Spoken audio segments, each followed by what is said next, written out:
Hello everyone, मैं हूँ हीना और आप देख रहे हैं लीगल परसेप्शन। आज की वीडियो में हम समझेंगे बेसिस ऑफ इंटरनेशनल लॉ यानी अंतर्राष्ट्रीय विधि के आधार के बारे में। इससे रिलेटेड जो भी इम्पोर्टेंट थ्योरीज़ हैं वो सारी आज हम इस वीडियो में डिस्कस करने वाले हैं, तो वीडियो के लास्ट तक बने रहिएगा। लेकिन आगे बढ़ने से पहले आपके लिए एक ज़रूरी इन्फॉर्मेशन। तो अगर आपको इंटरनेशनल लॉ के नोट्स चाहिए हिंदी में और सिंपल लैंग्वेज में, तो आप इस व्हाट्सएप नंबर पर मैसेज करके केवल 150 रुपीज़ में इंटरनेशनल लॉ के नोट्स ले सकते हैं।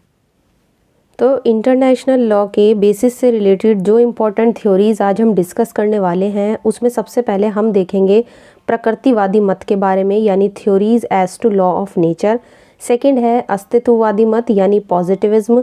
इसके अलावा इन दो इम्पॉर्टेंट थ्योरीज़ को छोड़कर कुछ और अदर इम्पॉर्टेंट थ्योरीज़ भी हैं जो इंटरनेशनल लॉ के बेसिस से रिलेटेड हैं और काफ़ी प्रचलित हैं, जिनमें सबसे पहले आती है थ्योरी ऑफ कंसेंट यानी सहमति का सिद्धांत।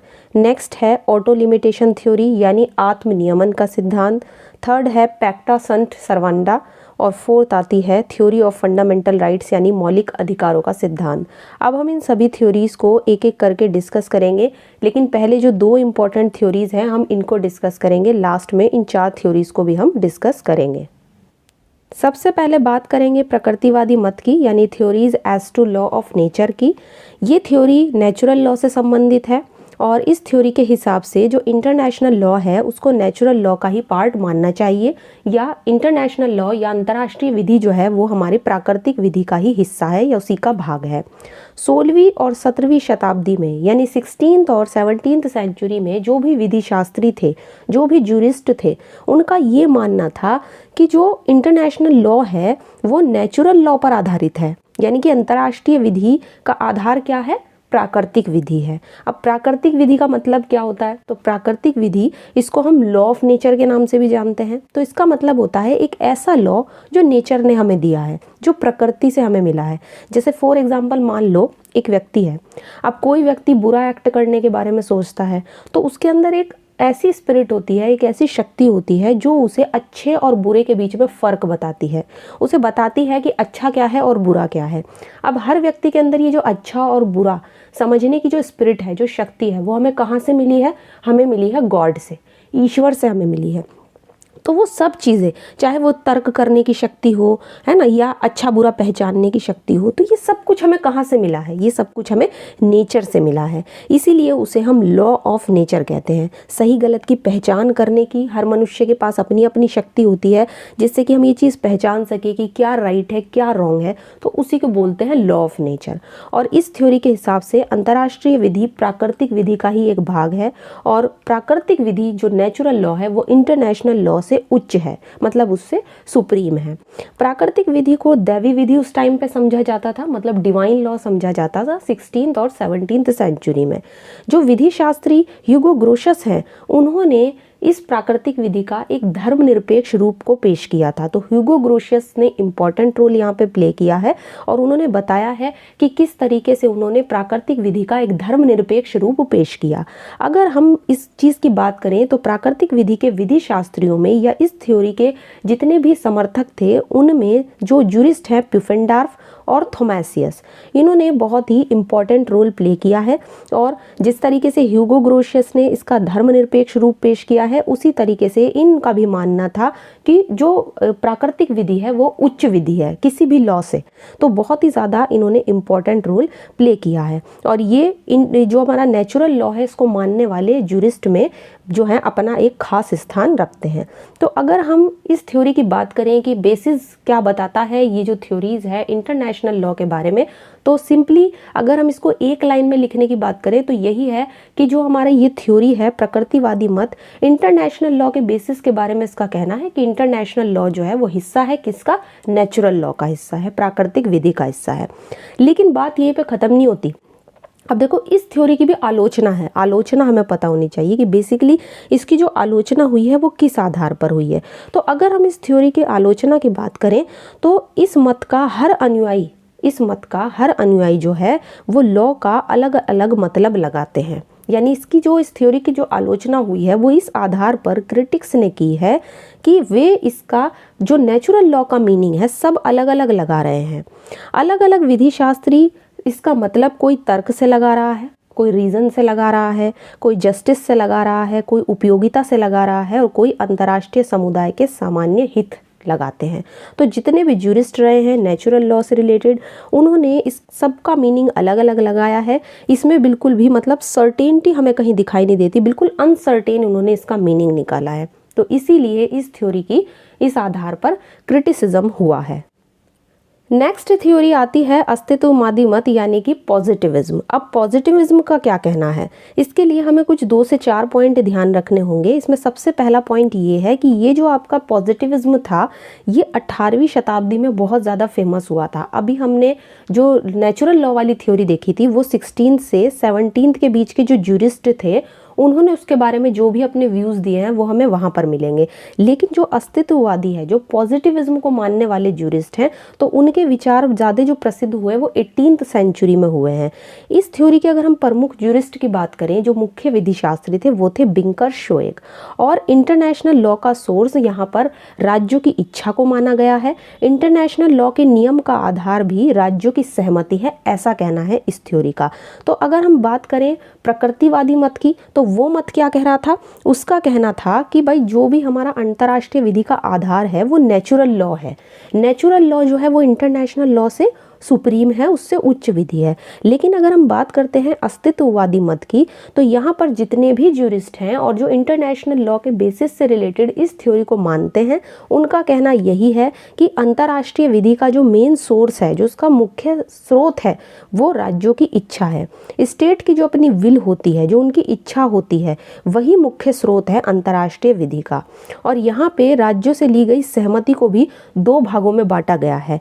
एक बताई गई है एक्सप्रेस, जिसको बिल्कुल अभिव्यक्त बोलते हैं हम, स्पष्ट सहमति, और दूसरी होती है इम्प्लाइड, जिसको हम बोलते हैं विवक्षित सहमति। अब एक्सप्रेस कंसेंट किसे कहा गया है, तो जो एक्सप्रेस कंसेंट होती है, जो अभिव्यक्त सहमति होती है, उसमें ये देखा जाता है कि राज्य आपस में जो भी संधि करते हैं और उनका वो पालन करते हैं, और इन संधियों में उनकी अपनी इच्छा होती है, अपनी कंसेंट से करते हैं वो जो भी ट्रीटी वगैरह करते हैं। जबकि इम्प्लाइड यानी कि विवक्षित सहमति में ये देखा जाता है कि कोई भी स्टेट, कोई भी प्रथा है, कोई भी कस्टम है, उसका पालन अगर कर देता था तो ये माना जाता था कि उसने अपनी विवक्षित यानी कि इम्प्लाइड कंसेंट दे दी है। तो सिंपली पॉजिटिविज्म थ्योरी का क्या कहना है, प्रकृतिवादी थ्योरी का क्या कहना है, ये तो आपको समझ आ गया होगा। ये जो थ्योरी है ये सारा फोकस अपना डालती है, जो अंतर्राष्ट्रीय विधि का स्रोत है वो स्टेट की कंसेंट है, उनकी सहमति है, उनकी इच्छा है, और इसका आधार भी राज्यों की कंसेंट है। इसके अलावा अगर हम बात करें इसकी आलोचना की, तो प्रकृतिवादी विचारधारा की तरह ही इसकी भी आलोचना हुई है। सबसे पहली आलोचना हुई है राज्यों की इच्छा यानी विल ऑफ स्टेट के पॉइंट पर, और दूसरी जो आलोचना हुई है वो हुई है यहाँ पे राज्यों की सहमति यानी कंसेंट ऑफ स्टेट पर। अब देखो यहाँ पे अगर मैं ये बताऊँ आपको कि इंटरनेशनल लॉ में तो बहुत सारे ऐसे कुछ सिद्धांत हैं, जैसे कि यूनाइटेड नेशंस है, तो यूनाइटेड नेशन में तो जैसे गैर सदस्य होते हैं जो उसके मेंबर भी नहीं होते यूएनओ के, उन पर भी लागू होते हैं क्या, इंटरनेशनल लॉ के सिद्धांत। तो भले ही उन्होंने कंसेंट दी हो या ना दी हो, तो इसका एग्जांपल आप ले सकते हो यूनाइटेड स्टेट के जो नॉन मेंबर्स होते हैं उन पर भी इंटरनेशनल लॉ के सिद्धांत लागू होते हैं। तो फिर अस्तित्ववादी मत का ये कहना कि कंसेंट ऑफ स्टेट होता है अंतर्राष्ट्रीय विधि का आधार, ये बिल्कुल सही नहीं है, ऐसा क्रिटिक्स का कहना है। अच्छा, पहले वाला जो विल ऑफ स्टेट की बात हुई है, तो इस आधार पर उन्होंने कहा है कि भैया राज्यों की इच्छा पर ही केवल अंतर्राष्ट्रीय विधि इसका स्रोत है, ऐसा नहीं कहना चाहिए। ऐसा ज़रूरी नहीं है कि पूरा का पूरा जो इंटरनेशनल लॉ है या उसका जो आधार है, उसका जो सोर्स है वो केवल स्टेट की विल ही है, ऐसा नहीं होता है। तो यहाँ पर केवल ये कहना कि कंसेंट ऑफ स्टेट है, राज्यों की सहमति है, ये भी ज़रूरी नहीं है। जैसे कि अभी हमने यूनाइटेड नेशन के गैर सदस्यों का उदाहरण लिया, जो उसके मेंबर्स भी नहीं होते, उनको भी इंटरनेशनल लॉ के सिद्धांतों को मानना पड़ता है। तो इस 2 आधारों पर इसकी आलोचना हुई है, जिसी तरीके से इसको क्रिटिसाइज किया गया है जैसे कि प्रकृतिवादी मत का क्रिटिसिज्म हुआ था। दोनों इम्पॉर्टेंट थ्योरीज को डिस्कस करने के बाद हम कुछ और अदर थ्योरीज देखेंगे जो इंटरनेशनल लॉ के बेसिस से रिलेटेड हैं। इनमें सबसे पहले आता है सहमति का सिद्धांत यानी थ्योरी ऑफ कंसेंट। इस थ्योरी को जो मानते हैं उनका मानना ये है कि जो स्टेट है वो इंटरनेशनल लॉ के नियमों को इसलिए मानता है, उसके रूल्स को इसलिए मानते हैं क्योंकि उन्होंने उन नियमों को मानने के लिए अपनी सहमति दे रखी है। और जो हमारे पॉजिटिविज्म वाले हैं, जो हमने अभी थ्योरी देखी, वो इसी मत को मान्यता देते हैं, इसी बात को वो भी स्वीकार करते हैं कि कोई भी स्टेट है वो इंटरनेशनल लॉ के रूल्स को इसीलिए मान रखा है क्योंकि उन्होंने अपनी कंसेंट दी हुई है। अभी तो हमने पढ़ा कि स्टेट की कंसेंट को मेन पॉइंट माना जाता है पॉजिटिविज्म में। और इस सिद्धांत को मानने वालों की अगर हम बात करें तो इसमें एंजेलोटी, ट्रिपल और ओपेनहाइम, इन सब के नाम फेमस हैं। तो यहाँ पे अगर हम ओपेनहाइम की बात करते हैं तो ओपेनहाइम ने यही कहा है कि राज्यों की सामान्य सहमति, जो स्टेट की जो कॉमन कंसेंट होती है, उनके द्वारा ही इंटरनेशनल लॉ का डेवलपमेंट हुआ है। तो ओपेनहाइम इस मत के समर्थक हैं। तो बेसिकली ये जो पूरी थ्योरी है आपकी, ये कंसेंट पर बेस करती है, इसीलिए इस सिद्धांत का नाम है सहमति का सिद्धांत। और जो भी स्टेट इंटरनेशनल लॉ के नियमों को मान रहा है वो इसलिए मान रहा है क्योंकि उसने उसको मानने के लिए अपनी सहमति दी हुई है। नेक्स्ट इज आत्मनियमन का सिद्धांत, जिसे हम इंग्लिश में क्या बोलेंगे, हम बोलेंगे ऑटो लिमिटेशन थ्योरी। अब ये जो ऑटो लिमिटेशन थ्योरी है, इसको आप इसके नाम से ही पता लगा सकते हो। ऑटो का मतलब क्या होता है, स्वयं, और लिमिटेशन का मतलब होता है किसी चीज़ को लिमिट करना। तो ये थ्योरी बोलती है कि अंतर्राष्ट्रीय जो विधि होती है, जो इंटरनेशनल लॉ होता है, वो किसी भी स्टेट पर इसलिए बंधनकारी, इसलिए बाइंडिंग होता है क्योंकि स्टेट ने अपनी शक्तियों को खुद कम करके, मतलब उनके पास जो भी पावर है उसको उन्होंने खुद लिमिट किया है और इंटरनेशनल लॉ को मानने के लिए उसको स्वीकार किया है। तो यहाँ पे ऑटो लिमिटेशन थ्योरी का सिंपली मीनिंग यही निकल रहा है कि कोई भी स्टेट है, अगर उसने अपनी पावर्स को बहुत ही ज़्यादा लिमिट में कर लिया है और लिमिट में करने के बाद ही अगर उस पर स्टेट है और उस पर क्या होगा, इंटरनेशनल लॉ इसलिए लागू हो रहा है क्योंकि उसने खुद बाइंडिंग किया है स्टेट ने अपने ऊपर, उसने खुद उसको अपनी चीज़ों को ऑटो लिमिट लगाया है और ऑटो लिमिट के बाद ही उसने ये माना कि अब इंटरनेशनल लॉ के जो रूल्स होंगे वो मेरे ऊपर बाइंडिंग होंगे, कोई भी स्टेट अगर ऐसा करता है। तो सिंपली ये जो थ्योरी है ये राज्यों की स्वतंत्रता और प्रभुत्व संपन्नता, यानी जो उनकी सॉवरेनिटी है, उन पर जोर देता है। अगर हम इस मत के प्रमुख विधिशास्त्री की बात करें तो इसमें आता है आपका जेलेंक। जेलिंक जो हैं वो ऑटो लिमिटेशन थ्योरी के समर्थक हैं और उन्होंने इस सिद्धांत को महत्वपूर्ण रूप से प्रतिपादित किया। और उनका मानना ये है कि ये जो सिद्धांत है वो इस बात पर आधारित है कि हर स्टेट की अपनी फ्री विल होती है, अपनी स्वतंत्र इच्छा होती है। ये इच्छा पूरी तरह से स्वतंत्र होती है और बाहरी शक्तियों के कंट्रोल से पूरी तरह से फ्री होती है।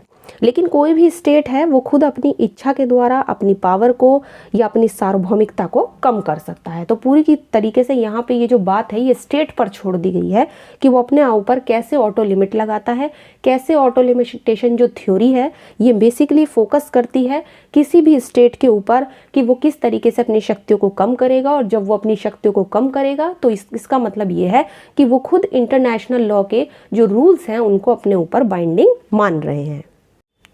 नेक्स्ट है पैक्टा संट सर्वेंडा। ये भी एक बड़ा ही इम्पॉर्टेंट प्रिंसिपल है, ये एक बेसिक प्रिंसिपल माना जाता है इंटरनेशनल लॉ का। ये एक लीगल मैगजीन है पैक्टा संट सर्वेंडा। अगर इस मैगजीन के हम प्रमुख प्रतिपादक की बात करें कि किसने इस चीज़ को, किसने इस मैगजीन को दिया था, तो ये थे इटली के विधि शास्त्री एंजिलोटी। इटली के विधि शास्त्री एंजिलोटी थे जिन्होंने इस मैगजीन को दिया था। और ये जो है ये आपका इंटरनेशनल लॉ की बंधनकारी शक्ति, क्योंकि एक उच्च मौलिक सिद्धांत पर आधारित है, ऐसा इस पैक्टा संट सर्वेंडा इस सिद्धांत का, इस प्रिंसिपल का कहना है। तो इसीलिए इसका सिंपली मीनिंग यही निकलता है कि स्टेट जो भी संधियाँ करते हैं, जो भी स्टेट आपस में ट्रीटीज़ करते हैं, उनका उनको पालन करना चाहिए और उन्हें प्रॉपर तरीके से निभाना चाहिए। अगर ये प्रिंसिपल नहीं होगा तो इंटरनेशनल लॉ में कोई भी एग्रीमेंट, कोई भी ट्रीटी, कोई भी जो भी कन्वेंशन वगैरह होते हैं वो बाइंडिंग नहीं होगा स्टेट्स के ऊपर। तो ये ध्यान रखना है, पैक्टा संट सर्वेंडा का इम्पॉर्टेंट तरीके से उसको फॉलो किया जाता है। लेकिन अगर हम बात करें इस थ्योरी की तो ये कस्टमरी और जो कन्वेंशन आपके रूल्स वगैरह होते हैं उसके बाइंडिंग फोर्स को लागू कराने में फेल हो गई है, इसीलिए इसका भी मतलब क्रिटिसिज्म हुआ है। तो इसके मुख्य प्रतिपादक की अगर हम बात करें तो आपको एक तो नाम ध्यान रखना है, एंजिलोटी थे।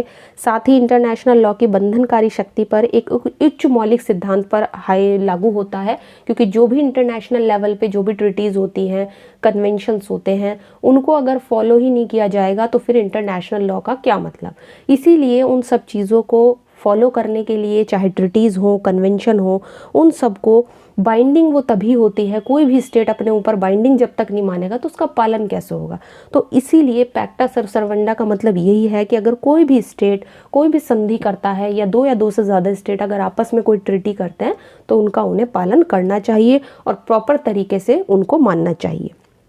नेक्स्ट आता है मौलिक अधिकारों का सिद्धांत यानी theory of fundamental right. International law के बेसिस से रिलेटेड ये थ्योरी भी काफ़ी इम्पॉर्टेंट है और वास्तव में अगर हम इसको देखें तो ये हमारा जो अभी हमने जो प्रकृतिवादी मत पढ़ा था, जो नेचुरल थ्योरी पढ़ी थी बेसिस से इसके रिलेटेड, उसी पर आधारित है।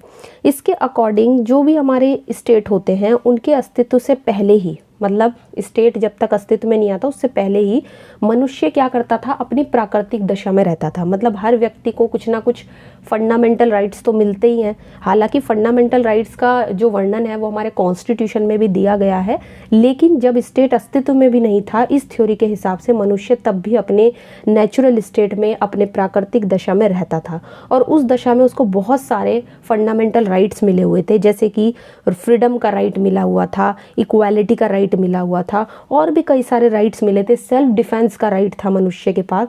तो जिस तरह मनुष्य के पास ये सारे अधिकार थे, ये सारे राइट थे, उसी तरह स्टेट को भी ये सारे राइट होते हैं इस थ्योरी के हिसाब से। क्योंकि अगर हम ग्लोबली देखें, अगर हम विश्व में देखें तो अब तक ऐसा कोई कंट्रोल करने वाली शक्ति नहीं है जो सभी स्टेट्स के ऊपर कंट्रोल कर सके, है ना। तो यहाँ पे ध्यान रखना है कि ये थ्योरी बेसिकली, इसको थ्योरी ऑफ फंडामेंटल राइट्स इसीलिए कहा गया है क्योंकि ये थ्योरी मनुष्य के साथ साथ, ह्यूमन बींग्स के साथ साथ स्टेट के भी फंडामेंटल राइट्स की बात करती है और ये कहती है कि स्टेट के पास ऐसे ही कुछ फंडामेंटल राइट्स होते हैं जैसे कि मनुष्य के पास होते हैं। स्टेट के फंडामेंटल राइट्स क्या क्या हो सकते हैं, तो उसमें आ सकता है अपनी सुरक्षा का अधिकार, एक स्टेट के पास भी अपनी सिक्योरिटी का राइट होता है, फ्रीडम का राइट भी होता है स्टेट के पास, इक्वालिटी का राइट होता है। तो ऐसे ही, हालांकि इस थ्योरी की भी आलोचना हुई है, लेकिन यहाँ पर क्योंकि ये थ्योरीज इतनी ज़्यादा इंपॉर्टेंट नहीं है जितनी कि हमने पॉजिटिविज्म थ्योरी और जो नेचुरल वाली थ्योरी पढ़ी थी। फिर भी हमें सारी थ्योरीज पता होनी चाहिए इंटरनेशनल लॉ के बेसिस से रिलेटेड। तो आई होप आज की वीडियो आपको अच्छी लगी होगी। वीडियो अगर अच्छी लगी हो तो इसको लाइक कर दीजिए, ज़्यादा से ज़्यादा शेयर कीजिए और अगर चैनल पे नए हैं तो इसको सब्सक्राइब कर लीजिए। इसके अलावा आप चाहें तो हमें टेलीग्राम पे ज्वाइन कर सकते हैं। तो आज की वीडियो में इतना ही, मिलते हैं नेक्स्ट वीडियो में इंटरनेशनल लॉ के एक और इम्पॉर्टेंट टॉपिक के साथ।